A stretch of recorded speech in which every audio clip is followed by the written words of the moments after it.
Halo, Assalamualaikum teman-teman yang ada di YouTube. Bagaimana kabarnya? Saya doakan semoga sehat selalu dan diberikan kemudahan dalam mencari rezeki yang halal untuk menyambung hidup masing-masing. Amin ya rabbal alamin.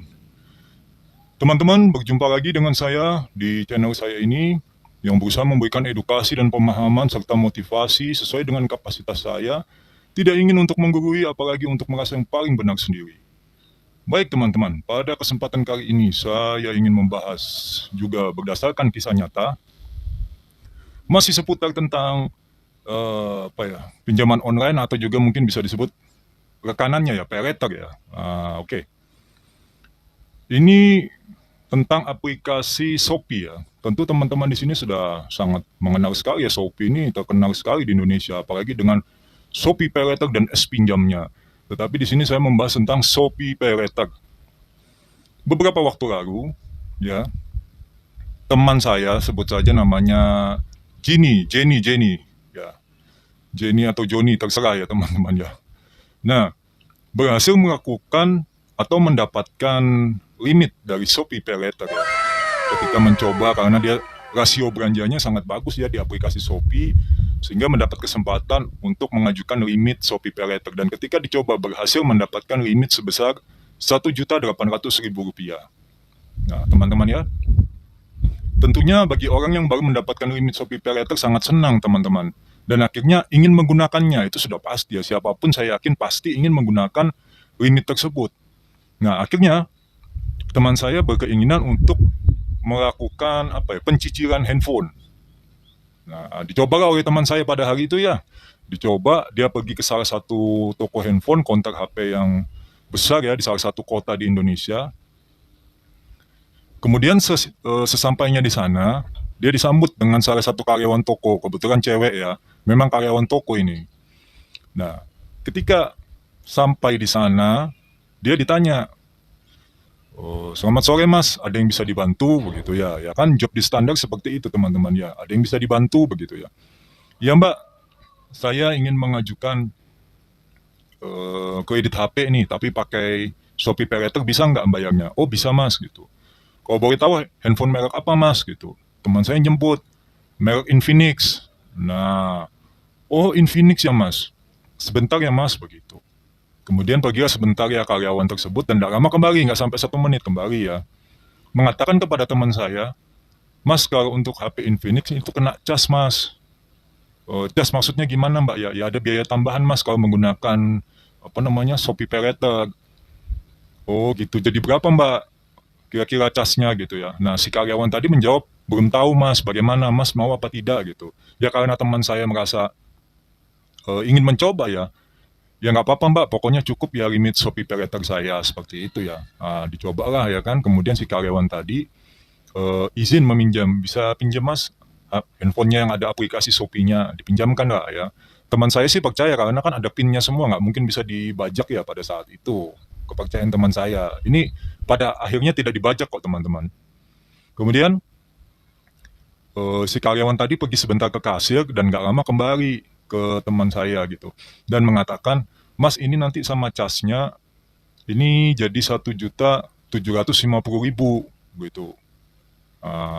Ya kan teman saya kan bingung karena harga HP-nya kan 1.650.000 itu kata karyawan tadi di awal untuk HP yang dia inginkan tadi ya. Kemudian karena harus adanya cas biaya tambahan ya menjadi 1.750.000, sementara limitnya kan 1.800.000. Ya agak ngepres juga ya, cuma ya masih ada lebih 50.000. "Bagaimana mas, mau apa tidak mas?" gitu. "Ya mbak, mau mbak, dicoba," gitu. Nah ternyata sebelum melakukan order di situ, si karyawan tadi itu menelpon salah satu rekannya yang kemungkinan ini orang IT ya yang mengurus di counter HP tersebut. Kalimatnya seperti ini, kebetulan teman saya memang dengar ya, jaraknya nggak jauh. Misalnya teman saya di sini, si karyawan itu ada di depannya begini ya. "Mbak, tolong mbak, upkan harga HP merek ini jadi 1.750.000. Kalau memang nggak bisa, tolong carikan HP merek apapun yang harganya 1.750.000." Nah, seperti itu kalimatnya teman-teman. Ini teman saya awalnya juga tidak curiga, kenapa ya kok begitu. Ya sudahlah, pokoknya yang penting bisa bawa pulang HP dulu gitu. Ternyata ketemulah merek HP yang harga 1.750.000. Tidak tahu itu memang asli harganya segitu atau memang di-up-kan ya. Tetapi yang menjadi janggal adalah mereknya tidak sama seperti yang diinginkan teman saya. Akhirnya teman saya pun bertanya, teman-teman, "Maaf Mbak, ini kok mereknya bukan seperti yang saya inginkan ya?" "Oh nggak apa-apa Mas, itu memang mereknya kami replace itu diganti. Tetapi kan ini harganya nanti sesuai dengan yang handphone yang akan Mas ambil. Jadi nanti Mas tetap akan menerima handphone yang Mas inginkan tadi." Seperti itu teman-temannya kalimatnya. Ya sudah, teman saya tetap melanjutkan transaksi tersebut. Ketika dimasukkan ke keranjang, nah ini juga agak rancu teman-teman ya. Kalau memang menggunakan Shopee Pay Later ya, secara langsung, kenapa juga kau harus melalui keranjang? Kan tinggal scan barcode bayar kan bisa teman-teman ya. Harusnya begitu kan? Nah, tetapi dimasukkan ke keranjang seperti kita order melalui aplikasi tersebut yang dikirim ke rumah. Ya, padahal ini kan kita niatnya instan tuh, ke sana langsung bawa pulang barang kan, nggak pakai diantar. Kemudian setelah dimasukkan, setelah selesai, kemudian memasukkan PIN ya, PIN transaksi. Cuma teman saya kan yang tahu, teman saya masukkan. Nah, ternyata teman-teman, ada keterangan, mohon maaf, transaksi yang Anda ajukan belum bisa kami setujui. Nah, kan heran teman saya. "Mbak, kok nggak bisa Mbak? Padahal kan kalau limit saya mencukupi." "Iya Mas, mohon maaf Mas, kita nggak tahu," begitu. "Saya ini cuma bisa membantu untuk bisa ACC Mas. Mohon maaf, maksudnya saya membantu untuk prosesnya, tetapi ACC atau tidaknya dari pihak Shopee yang menentukan." Akhirnya mau tidak mau teman saya pulanglah dengan kekecewaan. Pulang, ngobrol akhirnya dengan teman saya. Ya, dengan teman saya yang lain akhirnya juga ngobrol sama saya. Gitu. Setelah dia menceritakan kronologisnya, saya kasih kesimpulan seperti ini ya. Mungkin Shopee itu mendeteksi adanya kecurangan. Karena kan sebetulnya harga HP yang kamu inginkan sekian. Tiba-tiba mungkin kalau di-up-kan secara mendadak dari sistem, misal sistem marketplace-nya Shopee gitu kan. Misalnya handphone yang dinaikkan waktu itu kalau tidak salah Xiaomi. Dinaikkan harganya untuk mencapai harga yang disebutkan oleh karyawan tadi 1.750.000 gitu. Akhirnya saya sarankan teman-teman ya, temannya yang lain juga menyarankan, coba deh kamu coba barang yang lain. Masa Shopee Pay Later-mu itu tidak bisa dipakai? Coba deh kamu ajukan dulu deh barang yang lain. Akhirnya teman saya coba iseng, dia beli aksesoris handphone ya, kalau tidak salah saat itu headset teman-teman. Headset seharga 30.000. Oke. Ternyata bisa teman-teman. Bisa. Maksudnya bisa dikirim gitu kan, melalui aplikasi. Karena sebelumnya karyawan toko HP tadi itu juga menggunakan aplikasi, tidak melalui scan barcode teman-teman ya. Jadi bisa. Nah, di situ kan berarti menandakan bisa menggunakan. Akhirnya teman saya pun merasa, saya harus kembali ke sana nih kayaknya. Saya mau coba lagi, saya penasaran. Pergilah teman saya ke toko HP tadi, teman-teman. Jedanya 1 jam ya, kurang lebih 1 jam. Teman saya pergi ke sana lagi. Sesampainya di sana, dia disambut karyawan yang berbeda. Kali ini cowok teman-teman ya. Terus akhirnya sama seperti tadi. "Iya Mas, ada yang bisa dibantu." Akhirnya teman saya menjelaskan, "Ya Mas, saya mau mengajukan kredit HP tapi pakai Shopee Pay Later, bisa nggak bayarnya?" Si karyawan bilang, "Bisa Mas," gitu. "Masuk dulu Mas," gitu. Masuklah teman saya bersama karyawan tadi ya. Sesampainya di dalam, teman saya mengatakan bahwa tadi dia habis dari sini gitu kan. Dia mencoba aplikasi di Shopee tadi ya, menggunakan limit Shopee Pay Later-nya itu tidak bisa. "Nah ini kenapa Mas?" Nah si karyawan tadi juga bingung. "Oh gitu ya Mas, saya juga kurang ngerti. Mas tadi kesini sama siapa ya?" gitu. "Oh saya nggak tahu tadi, pokoknya cewek Mas." Yang jelas cewek itu memang merupakan karyawan kontrak tersebut karena dia menggunakan seragam sesuai dengan karyawan yang ada di kontrak tersebut teman-teman ya, bukan seragam dari racing seperti racing HCI atau racing yang lain-lain, tidak. Memang karyawan toko. Kemudian dia tanya lagi ke karyawan cowok tadi, teman saya itu ya, "Ini harganya memang 1.650.000 ya Mas?" Terus si karyawan cowok itu melihat daftar harga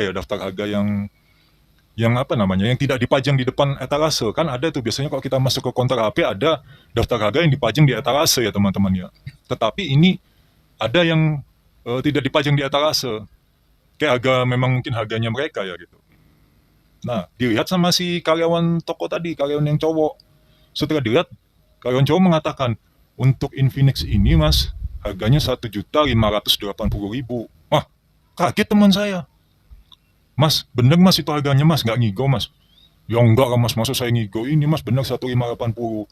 Tadi kok Mbak yang tadi ngomong 1.650 katanya." Iya mas, yang mana mbaknya? Nah kebetulan ketika teman saya 1 jam kemudian kembali ke sana tadi ya, itu tidak menemukan karyawan yang tadi teman-teman. Tetapi memang dipastikan itu karyawan yang ada di sana. Kenapa? Karena nanti ya ikuti saja dulu videonya ya, nanti akan paham alurnya gimana. Kemudian teman saya melanjutkan, gimana mas? Kalau memang 1.580 harusnya limit saya mencukupi ya mas ya, sisa 1.700.000 berapa itu? 70.000 mas. Oh bisa mas gitu. Akhirnya sama seperti tadi, handphonenya dipinjam, ya kan? Tidak pakai scan barcode juga teman-teman. Melalui keranjang ya, memasukkan ini. Terus habis itu ketika sudah ingin transaksi, teman saya memasukkan PIN. Dan ternyata berhasil teman-teman. Senang teman-teman. Alhamdulillah, akhirnya berhasil saya menggunakan Shopee Pay Later saya. Saking senangnya ya teman-teman ya, karena pertama kali bisa menggunakan limit Shopee Pay Later itu. Akhirnya ketika pulang, nah bertemu dengan karyawan tadi. Akhirnya teman saya ngomong, Mbak, ini Mbak saya berhasil Mbak, gitu. Diam aja sih karyawannya gitu. Nah ini teman-teman ya, dari cerita ini kita bisa menganalisa bahwa adanya kenakalan dari oknum-oknum karyawan toko tersebut. Kenakalannya di mana? Yaitu tadi menaikkan harga. Kok bisa harga yang dia berikan sama harga yang diberikan oleh rekannya sesama karyawan ya, walaupun beda kelamin teman-teman ya, tetapi kan rekan karyawan yang bekerja di satu toko, di satu counter. Kok bisa berbeda teman-teman? Dan kemudian itu tidak kena cas. Nah, ketika dilayani oleh karyawan yang cowok tadi itu tidak kena cas teman-teman. Ya, teman saya bertanya, ini nanti kena cas ya mas? Enggak mas, ini nanti sesuai, cuma nanti ada penambahan mas, penambahan dari biaya layanan dari Shopee-nya langsung. Nah itu wajar teman-teman ya, misalnya harga HP-nya 1.580 menjadi 1.6 misalnya. Nah itu wajar teman-teman, ada biaya layanan, biaya apalah dari aplikasi tersebut ya. Jadi tidak ada cas teman-teman. Dan juga itu mereknya memang beda. Kebetulan juga waktu itu Xiaomi ya, Xiaomi apa itu saya lupa. Yang jelas itu bukan Infinix yang ada di aplikasi teman saya yang dimasukkan di keranjang itu, yang ACC itu ya. Nah itu juga karyawannya menjelaskan ini kita memang merepress mas, mengganti. Jadi di repress merek yang diinginkan itu cuma untuk mencari harganya saja. Tapi kan nggak masalah ACC.